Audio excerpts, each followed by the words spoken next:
जी। अस्सलाम वालेकुम भाई। जैसे हमारा गैस का मीटर चोरी हो गया है, हम हालात को टेस्ट करते हैं कि ये इनकी इंक्वायरी की जाए। कल रात में उतर गया है, उधर से उतर गया है। कितने मीटर उतरे हैं माना? तकरीबन ये हम हमारे तो इस गली में 2 ही उतरे हैं। अच्छा, और पता लगा कि आगे पीछे कहीं उतर रहे हैं। आपने वहाँ पुलिस में कंप्लेन की है? वहाँ मिले कि गया था, फिर उन्होंने बोला कि सुई के हिसाब से लेके जाओ दरखास्त। मैं आपको दिखाई नहीं दरखास्त। जी जी। दरखास्त लेके गया तो मैंने बिल बुला तो बनवा के दे दी। अच्छा सिलेंडर मैंने बिल आएगा। ठीक, बहुत शुक्रिया।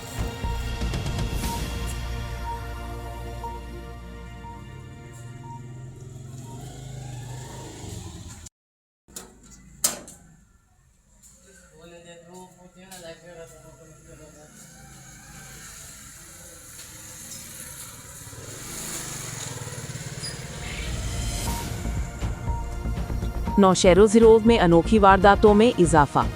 लोग घरों में रोटी सालन पकाने में मसरूफ। खाना पकाने के दौरान चोर आसानी से गैस के मीटर चोरी करके फरार।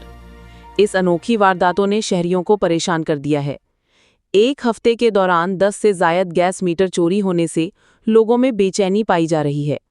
दूसरी जानिब एहतजाज करते हुए अकरम मुगल, अफजल इकबाल खानजादा और दीगर ने इंतजामिया से नोटिस लेने का मुतालबा करते हुए एसएसपी नौशहरों सिरोज और दीगर आला हुकाम से चोरों के खिलाफ सख्त कार्रवाई करने का मुतालबा और शहर भर बढ़ती हुई चोरियों पर शहर भर पुलिस चौकियां कायम करने का मुतालबा किया।